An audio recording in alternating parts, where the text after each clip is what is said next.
അപ്പോൾ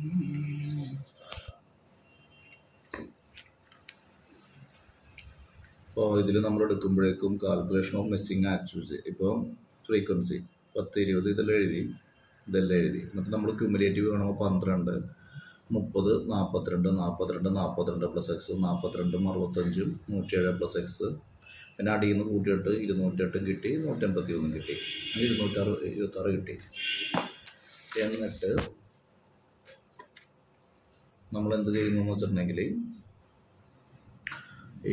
ഈ പറഞ്ഞ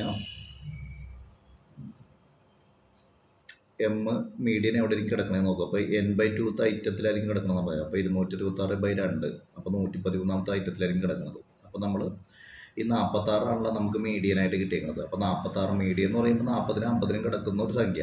അപ്പോൾ 46ആണ് മീഡിയനെങ്കിൽ 46ാമത്തെ ഐറ്റമാണ് മീഡിയനെങ്കിൽ 40നും 80നും ഇടയ്ക്കായിരിക്കും അതിൽ കിടക്കുന്നത്. അപ്പോൾ അങ്ങനെയാണ് 40 എടുക്കുന്നത്. എന്നിട്ട് മീഡിയൻ ഓൾറെഡി തന്നിട്ടുള്ളതുകൊണ്ട് മീഡിയൻ ഈസിക്കൽ ടു 40 പ്ലസ് ഇതൊരു ഇക്വേഷനാണത് 113. ഈ 113 മൈനസ് ഈ 113 മൈനസ് ഈ പറഞ്ഞ 42 പ്ലസ് എക്സ് ചേർന്ന സംഖ്യ ഡിവൈഡഡ് ബൈ 65 എന്ന് പറയുന്നത് അതിൻ്റെ ഫ്രീക്വൻസി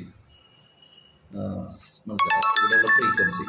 അപ്പോൾ ആ ഫ്രീക്വൻസി എടുക്കുക, എന്നിട്ട് അത് എഴുതുക.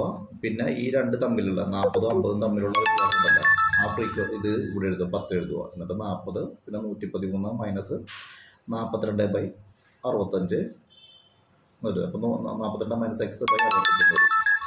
എന്നിട്ട് ആ 40ന് നമ്മൾ ഇപ്പുറത്തോട്ട് എടുക്കുന്നു. എന്നിട്ട് 113 42 ഓർക്കുമ്പോൾ 71 മൈനസ് എക്സ്. ഇത് വേറൊരു സെക്ഷനാണ് കേട്ടോ, ഇത്രയും ഇത് വേറൊരു സെക്ഷൻ.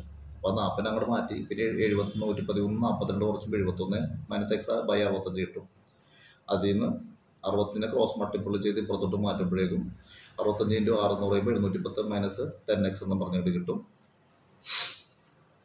10 വെച്ച് കൊണ്ട് ഗുണിക്കുമ്പോൾ പിന്നെ ഈ 390